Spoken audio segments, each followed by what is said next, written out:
Shri Gurubhyo Namaha. Good morning, children.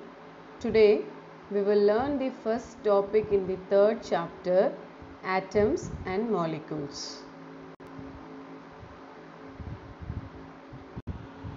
Chemistry.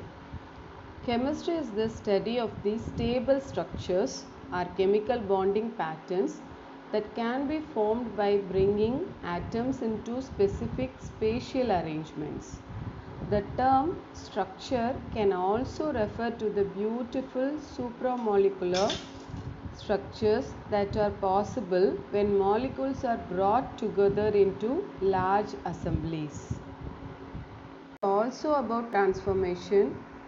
Specifically, it is the study of transformation of substances into other substances caused by the interactions of atoms and molecules to form new molecules by the forming, breaking and reforming of chemical bonds. Most of the universe consists of matter and energy. Energy is the capacity to do work. Matter has mass and occupies space. All matter is composed of basic elements that cannot be broken down to substances with different chemical or physical properties. Elements are substances consisting of one type of atom. For example, carbon atoms make up diamond and also graphite. Pure gold is composed of only one type of atom, that is gold atoms. Atoms are the smallest particle into which an element can be divided.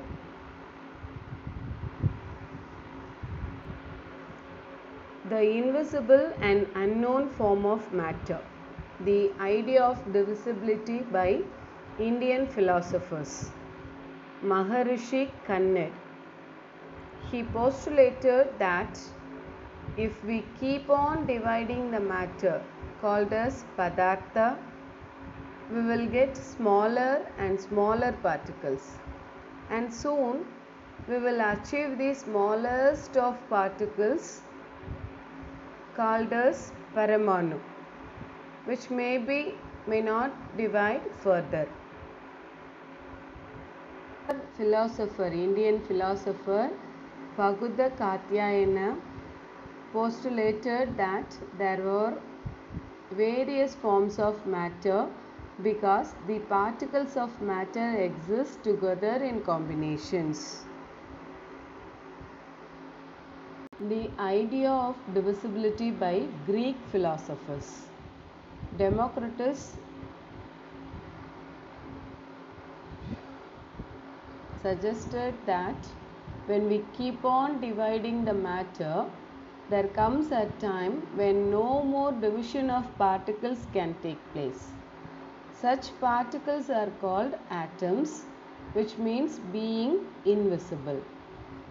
The ancient Greek philosophers developed the concept of the atom, although they considered it the fundamental particle that could not be broken down.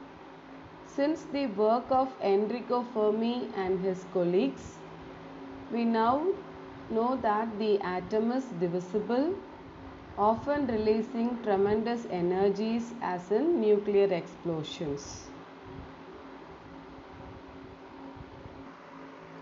But all these ideas were not backed up by many experimental pieces of evidence until Antoine Lavoisier provided two laws of chemical combination.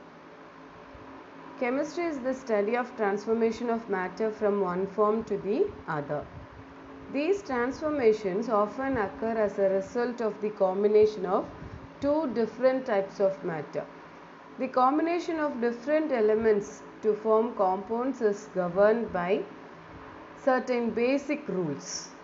So these rules are referred to as laws of chemical combination. There are 5 basic laws of chemical combination that govern the chemical combinations of elements.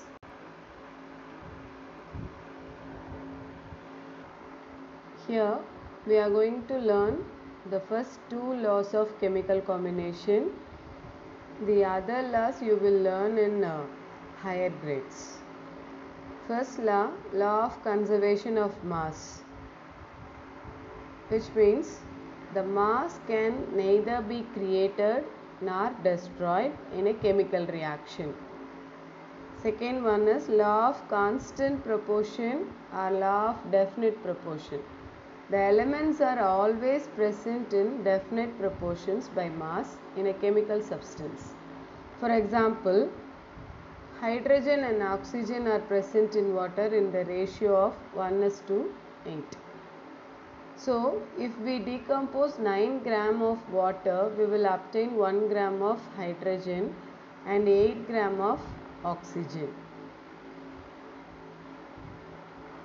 What is law of conservation of mass? The law of conservation of mass states that the mass in an isolated system can neither be created nor be destroyed, but can be transformed from one form to another. According to the law of conservation of mass, the mass of the reactants must be equal to the mass of the products for a low energy. It is believed that there are few assumptions from classical machines which define mass conservation. Later, the law was modified with the help of quantum mechanics and the special relativity that energy and mass are one conserved quantity. Antoine Lavoisier discovered the law of conservation of mass. Be created nor destroyed in a chemical reaction. The total mass of reactants is always equal to total mass of products formed. Examples: combustion process. Burning of wood is a conservation of mass, as the burning of wood involves the oxygen, carbon dioxide, water vapor and ashes. To get 1 molecule of water with a molecular weight of 10, hydrogen with molecular weight 2 is added with oxygen whose molecular weight is 8, thereby conserving the mass. Of mass. This law was proposed by Antoine Lavoisier in 1744. According to this law, matter can neither be created nor destroyed in a chemical reaction. For any chemical change, total mass of active reactants are always equal to the mass of the product formed. It is a derivation of Dalton's atomic theory. Atoms neither created nor destroyed. Total masses of reactants is equal to total masses of products plus masses of unreacted reactants. There is no change in mass during chemical reactions. During a chemical reaction, atoms are neither created nor destroyed. The atoms of the reactants are just rearranged to form products. Hence, there is no change in mass in a chemical reaction. Numerical question. 10 grams of calcium carbonate produces 3.8 grams of carbon dioxide and 6.2 grams of calcium oxide. Represent this reaction in terms of law of conservation of mass. Okay. According to the law of conservation of mass, mass of reactants is equal to mass of products. So, what is the mass of reactants?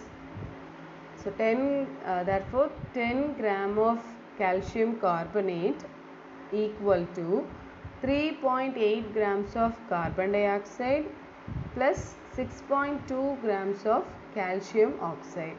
So, 3.8 plus 6.2 is equal to 10. So, 10 grams of reactant is equal to 10 grams of products. Hence, it is proved that the law of conservation of mass is followed by the above reaction. credits multiple scientists with discovering the law of conservation of mass. Russian scientist Mikhail noted it in his diary as a result of an experiment in 1756. In 1774, French chemist Antoine Lavoisier documented these experiments that proved the law. The law of conservation of mass is also known as Lavoisier's law. In defining the law, Lavoisier stated, atoms of an object cannot be created or destroyed, but can be moved around and be changed into different particles. Soon we will meet in the next part of this lesson. Thank you, children.